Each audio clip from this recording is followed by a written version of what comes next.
এরপরে প্রশ্ন হলো, সমাজে ঘটমান জাদু টোনা ইত্যাদি কুসংস্কার কুফল শাস্তি কি? দেখুন, আমাদের সমাজে আজকাল আপনার ব্ল্যাক ম্যাজিক বা জাদুর পরিমাণ ব্যাপক হারে বাড়ছে। এই চট্টগ্রাম অঞ্চলে ব্যাপকভাবে আছে। অনেক মানুষ ব্যক্তিগত শত্রুরা উদ্ধার করার জন্য, কারোর সাথে কোনো সম্পর্ক হয়েছে, কোনো কারণে সম্পর্কটা নষ্ট হয়ে গেছে, সেই কারণে দেখা যায় যে জাদুকরের কাছে চলে যায়, ব্ল্যাক ম্যাজিশিয়ানের কাছে চলে যায়, জাদুর আশ্রয় নেয়, ব্ল্যাক ম্যাজিকের আশ্রয় নেয়, নিয়ে ওই লোকটার ক্ষতি করে, অসুস্থ হয়ে যায়, কোনো অসুখ বিসুখ তার ভালো হয় না, কোনো ঔষধে ডাক্তার কবিরাজে ভালো হয় না। এরকম সমস্যা আছে না নাই? ঘরে ঘরে ঘরে ঘরে শুরু হয়েছে। ভালো করে জেনে রাখেন, এইভাবে ব্ল্যাক ম্যাজিকের মাধ্যমে কারোর ক্ষতি করা এটা কুফরি, শুধু হারাম না, এটা কি কুফরি। ইসলামী শরীয়ত সাধারণ কোনো হারাম কাজের জন্য কারোর মৃত্যুদণ্ডের কথা বলে না। বিশেষ কিছু হারাম কাজ আছে, যে হারাম কাজগুলোর ফলে সমাজ নষ্ট হবে, পরিবার নষ্ট হবে, মানব সভ্যতা ক্ষতিগ্রস্ত হবে, সেগুলোর জন্য শাস্তির কথা বলে। আপনি গান শুনছেন, হারাম গান শুনছেন, শরীয়ত আপনাকে এর জন্য বেত্রাঘাত ঠিক করে দেয় না যে এত বেত্রাঘাত করতে হবে, আপনাকে মারতে হবে, আপনাকে মৃত্যুদণ্ড দিতে হবে না। আপনি আপনার বাসায় হারাম গান শুনছেন, আপনি আল্লাহর কাছে শাস্তি পাবেন কিয়ামতের দিন। দুনিয়াতে এর জন্য কোনো শাস্তি দিতে পারে না, কারণ আপনার এই পাপ আপনাকে পাচ্ছে, সমাজের প্রতি হচ্ছে। কথা বুঝতে পারছেন? জাদু এবং ব্ল্যাক ম্যাজিক এটা এমন একটা অপরাধ, শুধু হারাম নয়, কুফরি কাজ। এই কুফরি কাজ যে করে সে ইসলাম থেকে খারিজ হয়ে যায়। এবং বিশেষ করে জাদুকর যে জাদুর আশ্রয় নেয়, কারণ শয়তানের শয়তানিতে হয়, এবং এর জন্য ইসলাম শরীয়তের শাস্তি হলো মৃত্যুদণ্ড, সরাসরি মৃত্যুদণ্ড। কত বড় অপরাধ হলে এই শাস্তি হতে পারে। বিধায় আপনি আপনার কারোর সঙ্গে শত্রুতা আছে, দেখা যায় অনেক শাশুড়ি বউয়ের বিরুদ্ধে জাদু করে, অনেক বউয়ের শাশুড়ির বিরুদ্ধে জাদু করে, অনেক ভাই ভাই বিরুদ্ধে জাদু করে, পার্টনার পার্টনার বিরুদ্ধে জাদু করে, বন্ধু বন্ধুর বিরুদ্ধে জাদু করে। আছে না এগুলো আমাদের সমাজে? যারা এর আশ্রয় নেয়, ভালো করে শুনে রাখেন, এই কাজটা কুফরি কাজ। এটা এমন একটা কাজ যার মধ্যে ইমান ধ্বংস হতে পারে। শয়তানের আশ্রয় নিয়ে ব্ল্যাক ম্যাজিশিয়ানরা এই কাজগুলো করে থাকে, কুফরি করে। আপনি তার আশ্রয় নিলেন মানে আল্লাহর আশ্রয় থেকে বের হয়ে গেলেন। কোন মানুষের ক্ষতি করাতে এমনি জায়েজ নাই। আর এই পথে যদি আপনি ক্ষতি করেন, তাহলে সেক্ষেত্রে এটা এর চেয়ে ভয়াবহ কোনো পাপ আল্লাহর জমিনে হওয়া কঠিন। আল্লাহ তাআলা আমাদের সবাইকে বেঁচে থাকার তৌফিক দান করুন। গেমস খেলা হালাল নাকি হারাম? ভাই, গেমস খেলা হালাল নাকি হারাম? আজকাল আমাদের তরুণদের, যুবকদের, এমনকি ছোট ছোট বাচ্চাদের, এমনকি বয়স্কদেরও হাতে হাতে মোবাইল, হাতে হাতে কম্পিউটার, ল্যাপটপ। আমাদের অবসর সময়গুলো এখন গেমসে কাটে বেশিরভাগ, ঠিক না? গেমসে কাটে। তো গেমস খেললে হালাল হবে নাকি হারাম হবে সে প্রশ্ন উত্তর পরে দিই। আগে এখানে আসেন, গেমস খেললে লাভটা কি লাভ ভাই? আমরা গেমস খেলে কি লাভ করি বলে? ফিজিক্যাল যে সমস্ত খেলাধুলা আছে, আপনি ক্রিকেট খেললেন কোন হারামের সংশ্লেষ ছাড়া, এমনি ব্যায়ামের উদ্দেশ্যে। আপনি ব্যাডমিন্টন খেললেন ব্যায়ামের উদ্দেশ্যে। আপনি ফুটবল খেললেন হাঁটুর নিচে 3/4 প্যান্ট পরে, হালাল পদ্ধতিতে, কোনো হারামের ছাড়া, রিলেশ ছাড়া, পারস্পরিক কোনো লেনদেন করা ছাড়া আপনি ব্যায়ামের উদ্দেশ্যে খেলাধুলা করলেন। সেই খেলাধুলায় লাভ আছে। কি লাভ? সেটাতে আপনার শরীরের এক্সারসাইজ হবে, ব্যায়াম হবে। হবে কি হবে না ইনশাআল্লাহ? শুধু তাই না, ওই খেলাধুলার মাধ্যমে, যে খেলাধুলা ফিজিক্যালি করা হয়, সেই খেলাধুলার মাধ্যমে মানুষের অবসাদ দূর হয়, মানসিক পেরেশানি দূর হয়, দুশ্চিন্তা, ডিপ্রেশন কমে, মানুষ একটু হালকা হয়, ফ্রেশনেস অনুভব করে। একটু খেলে দেখেন, শারীরিক দৌড়াদৌড়ি, খেলাধুলা, এগুলোর পরে মানুষের মধ্যে ফ্রেশনেস আসে। আর মোবাইলে যে গেমস আছে বা যে লুডু, দাবা ইত্যাদি আছে, যেগুলোতে ফিজিক্যাল কোনো এক্সারসাইজ নেই, শারীরিক কোনো ব্যায়ামের ব্যাপার নাই, দৌড়াদৌড়ির ব্যাপার নাই, বসে বসে জায়গাতে ভূতের মধ্যে শুধু টিপাটিপির কাজ করে। এই কাজগুলো করার পর একটু খেয়াল করে দেখেন, এই গেমগুলো করার পর, খেলার পর আপনার মানসিক ফ্রেশনেস আসা তো দূরের কথা, আরো মনটা ভার হয়ে যায়, ঠিক না? ঠিক। এবং আপনার মধ্যে আরো দুশ্চিন্তা কাজ করবে, মনটা আরো খারাপ হয়ে যাবে। কারণ একে তো আলোর দিকে দীর্ঘ সময় থেকে তাকাতে তাকাতে ব্রেইনের ক্ষতি হয়, আপনার মস্তিষ্কের ক্ষতি হয়, অস্থিরতা লাগে, মাথা ঘুরে, মাথা ব্যথা করে, এবং এই যে খেলাধুলা করলেন কিছুই করলেন না, আপনার কোনো লাভ হলো না।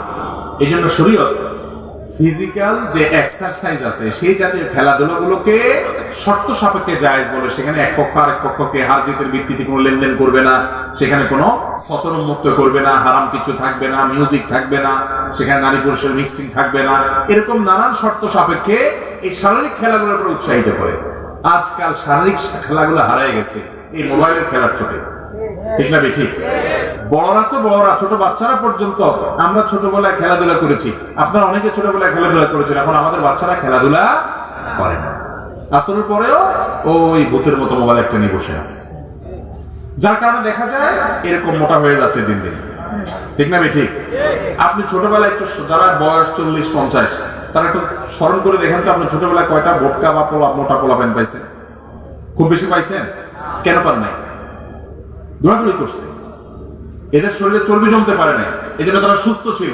আর এখন বাচ্চার বয়স 5 বছর, চশমা লেগে গেছে এত বড় মোবাইল, কারণ ওই যে মোবাইল দেখতে দেখতে চোখ শেষ। আর বসে খেলতে খেলতে খেলতে খেলতে চর্বি এগুলো তো বলতে হবে, পোলাপান মানুষ দৌড়াবে না, ওই বসতে বসতে বসতে বসতে ম্যাট বুড়ি বাপেরও বাড়ছে, সে হয়েছে মোটকা মুটকি, আর সে আরেক মোটকা। এগুলো কি আমাদের জন্য ভালো না খারাপ? বাচ্চারা অসুস্থ হয়ে যাচ্ছে না? স্থূলকায় হয়ে যাচ্ছে না? মনে রাখবেন, বাচ্চাদের শুধু না, সব বয়সের মানুষের যারা গেমস খেলেন, শয়তান আপনাকে দেখায় কি, জিতে যেতেছো তুমি, এই যে এক গেম জিতে গেছো, এই যে তুমি সাপ আর লুডু খেলতেছো, এখন সাপে সব খেয়ে ফেলছে, তুমি জিতে গেছো, তুমি জিতে গেছো। আসলে কিছু হয়েছে আপনার? অযথা। বিশেষ করে বেশ কিছু গেমস আছে, যে গেমস গুলো, এগুলো খেলা হলো আর কলুর বলদের মতো আপনার ওই ঘানি টানা। কলুর বলদ আর ঘানি টানার এক কাহিনী গল্প জানেন আপনারা? জানেন না? তাহলে শুনেন।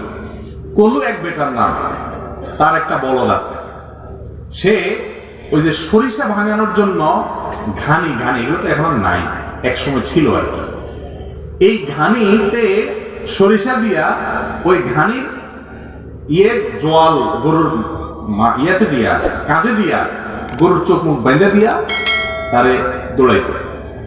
তো গরু যত ঘুরতো, ওই ঘানি ঘুরে ঘুরে ঘুরে কি হইতো, সরিষার তেল বাইর হয়ে টপ টপ টপ টপ করে পড়তো।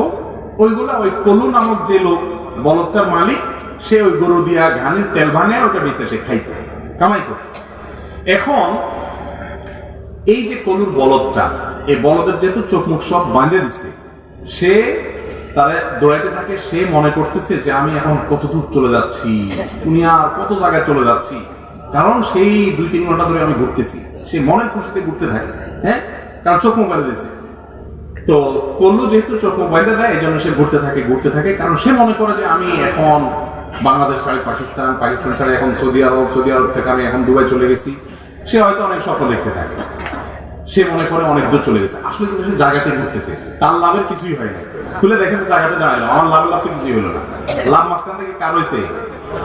কলুর হয়েছে। কলু কিছু সরিষার তেল পাইছে, বেঁচে খাবে, আরে বলদের কোনো লাভ হয় না। এই যারা গেমস খেলেন এরা হলো কলুর বলদ। কিভাবে কলুর বলদ আমি বুঝাই দিই, একটু অপেক্ষা করুন, বুঝাই দিই। এইভাবে কলুর বলদ যে এই গেমস গুলো যারা তৈরি করছে, ওরা এমনি তৈরি করে না। আপনি গেমস গুলো যতবার ডাউনলোড করবেন, ক্লিক করবেন, খেলবেন, হ্যাঁ, অ্যাপ স্টোর থেকে নামাবেন, যতবার নামাবেন এর মাধ্যমে আপনাকে অ্যাড দেখানো হবে, আরেকজনকে অ্যাড দেখানো হবে, যতবার এটার সাথে আপনি এঙ্গেজ হবেন, বিভিন্ন ভাবে ডলার কামাবে ওই গেমস এর মালিক যে সে। এই হিসাব নিকাশ গুলো আমাদের ইউটিউবার ভাইরা ভালো বুঝে, বুঝতে পারছেন? তাহলে ওই সরিষার তেলটা পায় কে? ওই গেমস এর মালিক হলো কলু, আর আপনারা লাগাই দিচ্ছে আপনি হলেন বলো। সারাদিন টিপতেছেন, সারা রাত টিপতেছেন, দিনকে দিন। ভাই এই 2-4-5 বছর ধরে বহু গেম খেলছেন, একবারে জিতে গেছেন, না একবার অনেক কিছু বুঝলাম, কয় টাকা কামাইছে। এখন আবার কিছু গেম বানিয়েছে, পয়সাও হয়, কিছু গেমস আছে এগুলো কামাইলে পয়সাও, কিন্তু এই পয়সা কামাই এর মাধ্যমে আমাদের আর্থসামাজিক কোনো উন্নতি আছে? এই পয়সা কামাইয়ের মাধ্যমে সমাজে কোনো উৎপাদন হয়, সমাজে কোনো উপকার হয়? কিচ্ছু হয় না। এটা আরেক প্রতারক, আপনাকে আপনার জীবনের সৃষ্টিশীলতা থেকে দূরে সরাচ্ছে এবং স্থূলতা সৃষ্টি করতেছে, চিন্তা দৈন্যতা আসছে। ইসলাম এরকম অনর্থক অহেতুক কাজ করাকে জায়েজ। সফল ইমানদারের বৈশিষ্ট্য হলো ওয়াল্লাযীনা হুম আনিল লাগwi মুরিদুন, তারা অনর্থক কাজ থেকে বেঁচে থাকে। অতএব এই সমস্ত অযথা কাজ থেকে আমরা বেঁচে থাকবো তো ইনশাআল্লাহ। মিন হুসনি ইসলামিল মারই তারকু মা লা ইয়ানি, একজন মুসলমানের ইসলামটা সুন্দর হবে তখন যখন সে এরকম এই কলুর বলদ হওয়ার মতো অযথা অহেতুক খাটাখাটনি এবং ফালতু কাজ থেকে বেঁচে থাকবে। আপনি বলবেন হুজুর আমার তো বিনোদন হয়েছে, মজা পাইছে। আপনি যেটাকে মজা বলতেছেন এই মজাটা আপনি যে লস করেছেন ওই লসের তুলনায় মজাকে আপনি যখন যোগ বিয়োগ করবেন দেখবেন অনেক বেশি আপনি লস করেছেন। লাভ করছেন করলু, আপনার কোনো লাভ হয় না। আপনি শারীরিক এবং ফিজিক্যাল খেলাধুলা করবেন, সেগুলোতে আপনার কি হবে? লাভ হবে ইনশাআল্লাহ। বিধায় এগুলো জায়েজ নেই।